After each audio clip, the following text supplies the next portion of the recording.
Inisip ko na po, binasa ko na po yung batas sa kuryente.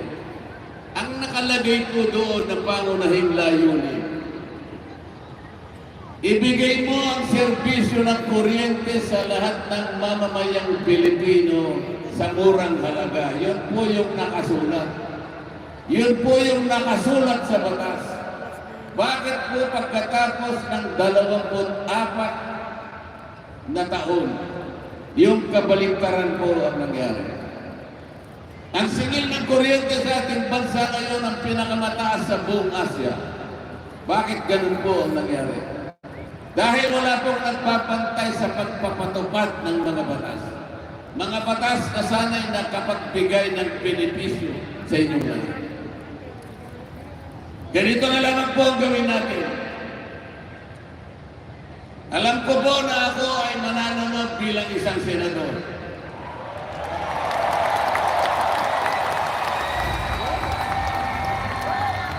Kapag nandun na po tayo, kakausapin ko ang aking mga kasama at sa palagay ko naman ay papayag sila na. Kung hindi sila papayag, itatanungin ko sila. Kung hindi kayo papayag o kayo mag-isip ng mas mabuti sa aking panukala.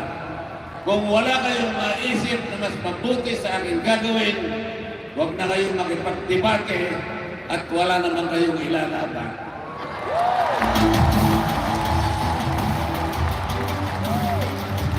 Ganito po ang gagawin natin. Dahil hindi naman lahat ay nabibigyan ng ayuda, ang karamihan nun ay kinukurap lamang nila. Ang gagawin po natin, lahat po ng pamilya na kumukonsumo ng 2,000 na kuryente pababa, ililibre na po natin yun.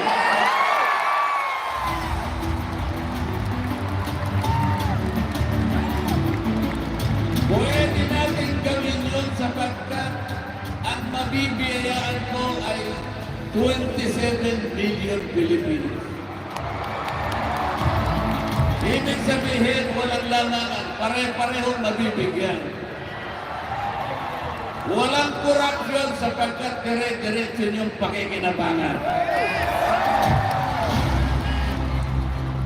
Wala rin pong magpapapogi. Walang magpapasikat na akala mo sa kanilang bulsa galing yung pinamimigay. Hindi po. Kung sakasakali po merong maglakas ng loob, magbigay sa inyo, kunin po ninyo, ngunit huwag kayong magpapasalamat sa kanila. Sapagkat pera po ninyo yun. Pera po ninyo yun. Tingnan po ninyo ang nangyari sa ating bansa.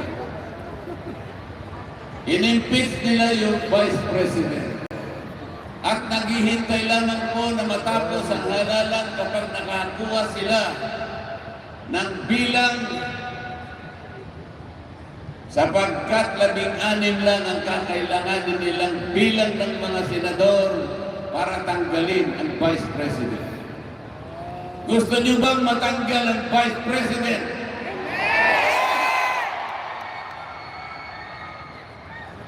Ako rin po, ayaw po matanggal ang Vice President.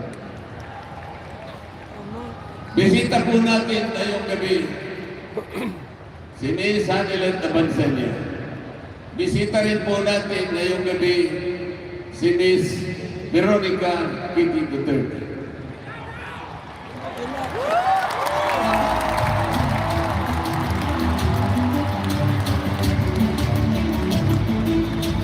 Salamat po sa kanilang pagbisita sa ating meeting de avance. Hindi po tama ang gagawin nilang pagtanggal sa Vice President.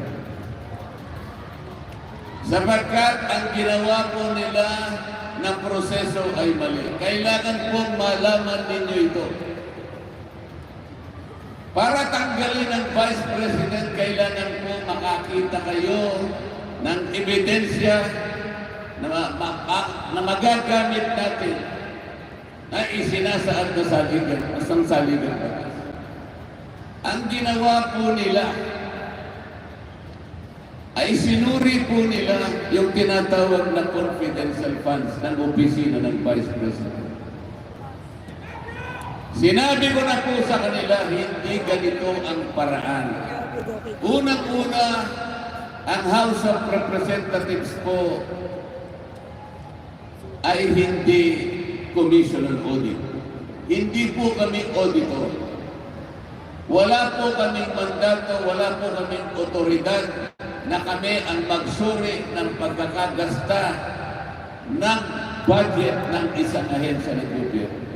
Isa lamang po na opisina ang itinalaga ng saligang batas na magsuri, mag-audit ng pagkakagasta ng pera ng bayan. Ito po yung Commission on Audit. Mali po ang ginawa ng House of Representatives. Hindi po kami auditor. Pangalawa, bakit po sa dinami-dami ng mga opisina ng pamahalaan na mayroong confidential funds, mahigit pong 400 opisina ang binigyan ng confidential funds. At sila din ay sinusuri ng Commission on Audit. Bakit isa lamang po na opisina ang kanilang tinarget? Ito po ang opisina ng Vice President. Dahil po sa pamumulitika. Dahil po sa pamumulitika. Tingnan po ninyo yung proseso namin sa House of Representatives. Ang impeachment po ay dinadala sa Committee on Justice. Doon po sinusuri, doon po pinagdidebatehan ang ebidensyang ihaharap kung ang subject po ng complaint ay may impeach o hindi. Ang ginawa po nila ay isang Committee on Good Government, na ang tungkulin ay inquiry in aid of legislation. Hindi po pwedeng pagsamahin yung dalawang yun. Doon pa lamang nakikita na po ninyo ang napakalaking pagkakamali. Ang proseso ay hindi na po nasusunod. Pagkatapos noon, nakita ninyo, bigla nilang hinuli ang dating Pangulo ng Pilipinas. Dinukot nila at ngayon ay inilipad. Nandun na po siya sa kabilang panig ng daigdig. Ano po ba ang kasalanan ng dating Pangulo? Wala po. Nakita niya lamang ang panganib ng droga. Nakita niya na ang droga, kapag ito ay hindi nasupil sa tamang panahon, tiyak na sisirain ang maraming pamilya Pilipino. Kapag hindi nasupil ang problema ng droga, tiyak wawasakin ang lipunan ng ating bansa. Gumawa siya ng paraan para labanan ang panganib nito. At ito po ay hindi naman kinwestiyon nung siya'y presidente pa ng ating bansa. Walang nagdemanda sa kanya. Walang umusik sa kanya. Bakit pagkatapos po nito ay uusigin siya ng isang hukuman na hindi kinikilala ng ating bansa? Bakit po hahatulan ninyo, sabi ko sa kanila, bakit uhusgahan ninyo ang programa ni Pangulong Duterte sa dami ng bilang ng namatay? Maaring maraming mamamatay sapagkat ang kalaban po niya ay mga kriminal. Ang kalaban niya ay mga nakahandang wawasak sa isang bansa. Ang mga kalaban ay mga gumagamit at gumagawa. Lalaban at lalaban po yan. Merong mamamatay.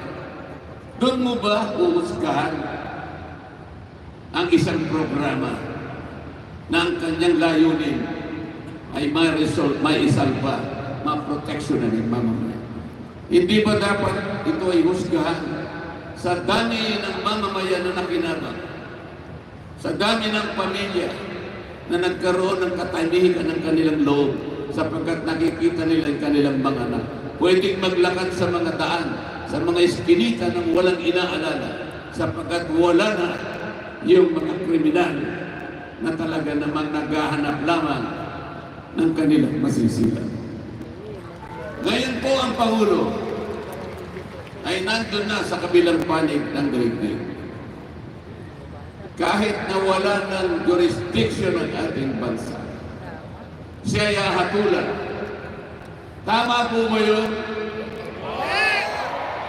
Payag ba kayo na siya'y usigin at siya'y hatulan ng isang hukuman na hindi kinikilala ng ating bansa?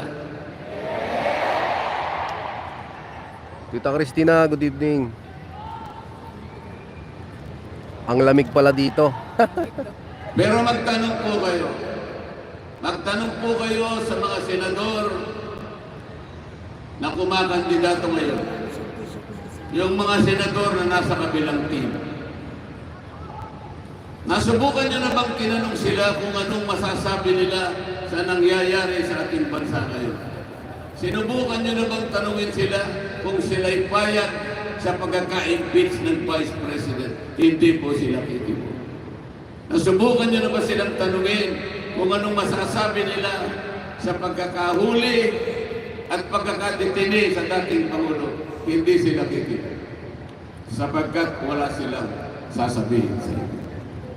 Para sa kanila ay parang walang nangyari. Para sa kanila ay hindi nila iniisip at hindi mahalaga kung anong mangyayari sa direksyon ng ating bansa. Hindi po nila kailanman sasagutin ang mga tanong. Bakit po? Wala po silang pakialam.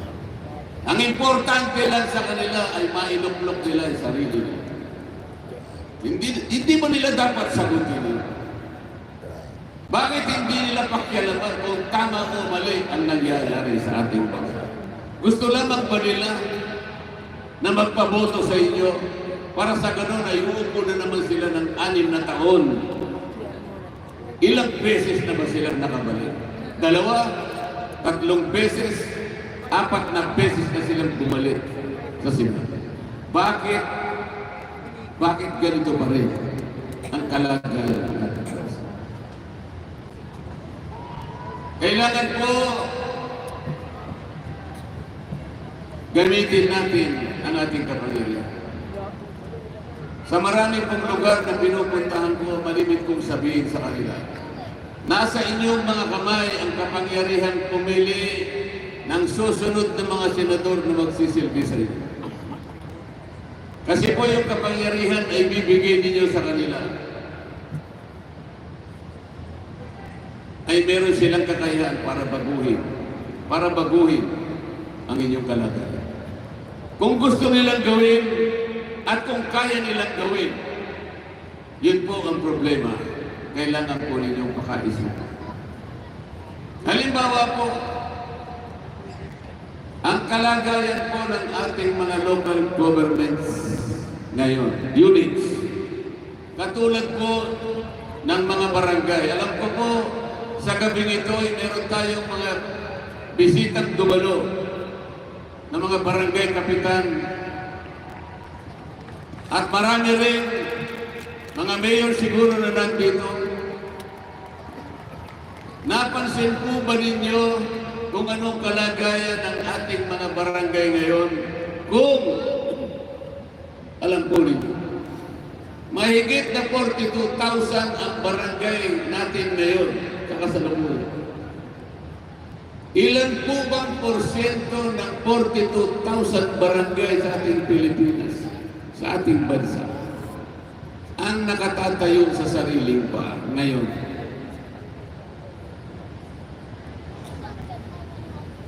Lalong-lalo na po yung mga barangay na nasa 4th class and 5th class municipalities. Ilan po bang barangay out of 42,000 and more barangay ang nakatitindig sa sarili pa? 2% lang. Ibig sabihin po,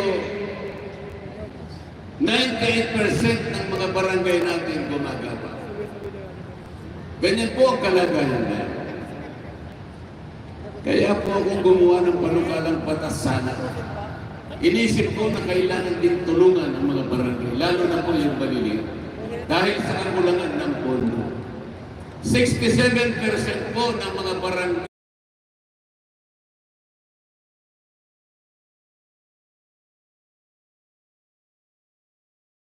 sa buong Pilipinas, ang budget po ninyo ay 3 milyon pangima. Tama o hindi? Sa 3 milyon na budget sa loob ng isang taon, paano po mabubuhay ang barangay? Kasi po nakadepende lang kayo sa IRA. Doon sana sa aking panukalang batas, inisip ko makakalap tayo, makakuha tayo ng maraming pondo na panggasta ng maraming barangay. Ang problema po, hindi ko man lang nakuhang itaguyod ang panukalang batas sapagkat wala po silang gustong ibigay na panahon sa mga panukalang batas na magaganda at makakapagsilbi sa inyo. Ang binibigyan po nila ng pagkakataon, ang binibigyan nila ng maraming resources, halos araw-araw nakakapag-meeting, nakakapag-hearing ay yung Quadcom. Puro Quadcom na lang po ang kanilang binigyan ng pagkakataon. Ganun po naging malungkot ang kalagayan ko itong mga huling panahon ng pagsisilbi ko sa House of Representatives. Lahat po ng gusto kong gawin, hindi ko magawa. Sapagkat ang gusto nilang gawin ay puro pamumulitika lang. Yung i-impeach ang Vice President at usigin ang dating Pangulo. Yung pong mga nakatakdang panukalang batas na magaganda sana at magagamit natin, hindi nila ko binibigyan ng pagkakataong maisulong lahat. Lalong-lalo na po ang tungkol sa pagbababa ng presyo at sigit ng kuryente. Mga kababayan,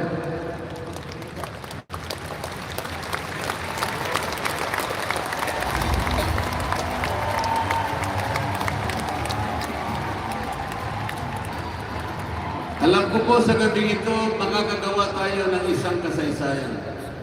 Ay, napansin po tayo. Sa dami po ninyo ngayon, ito na po yata ang pinakamaraming pagtitipo na nakita ko sa akin pagkakampanya.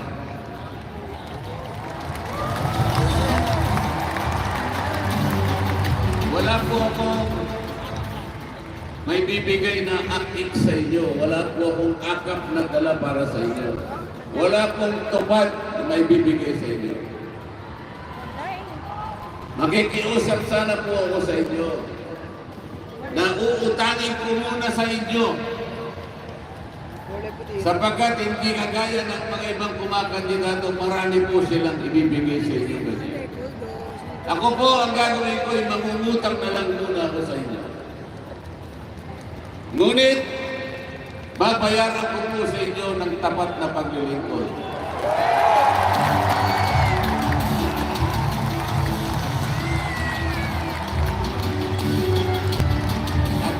At dahil utang po, kailangan pong magbayad ng interest. Dadagdagan ko po ng higit na katapatan ang aking paglilingkod.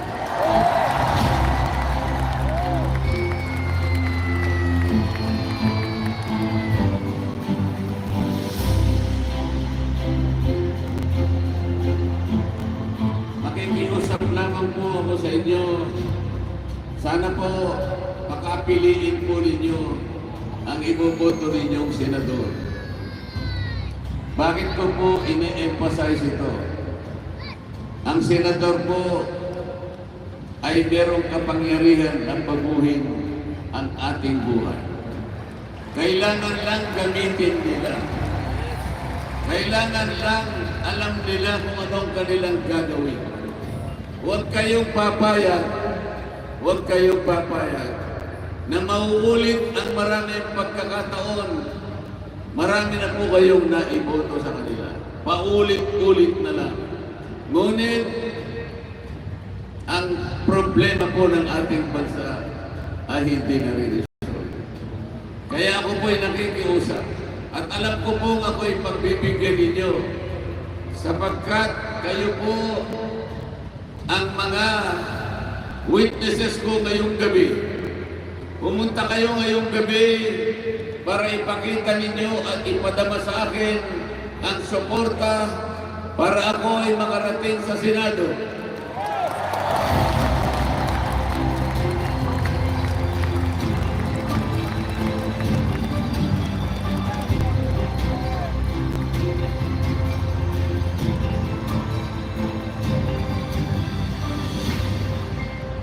Gusto ko pong gamitin ang sarili ko, mga kababayan, pandagdag sa kalidad ng ating Senado sa ngayon. Sapagkat alam naman po ninyo kung ano ang kalidad ng ating Senado ngayon. Iba-iba po ang sangkak. Kumbaga sa niluto, mga kababayan, pinagsama-sama po ninyong lahat. Ang sangkap, magkakaibang sahog. Kayo po ang nagluto sa kanila. Pagkatapos niyong mailuto ngayon, nagtataka yung ating mga kababayan, ano pong klaseng luto itong nailuto natin? Ano pong tawagin natin ay Senado? Kasi po kung nagluluto kayo, ng kahit anong ulam, alam po ninyo kung anong pipiliin yung sahog. Kung gusto niyo magluto ng paksiw, alam po ninyo ang sahog na gagamitin ninyo. Kahit anong putahe ang iluto ninyo, alam ninyo kung anong gagamitin ninyo sa sangkap. Ngunit sa Senado po ngayon, magkakaiba po yung sangkap, magkakaiba ang sahog, niluto po natin sabay-sabay. Walang pangalan, ang pangalan niya ay Senado, lutong Senado. Sabi po nung anak ninyo, nung ihain na po ninyo sa hapag yung inyong niluto, nagtataka po yung mga anak ninyo. Nagtatanong po siya, ano po ba itong inihahain nyo sa amin? Hindi po namin kilala. Sasabihin pa po niya sa mga anak ninyo, mga anak, huwag nyo nang itanong kung ano yung luto na yan.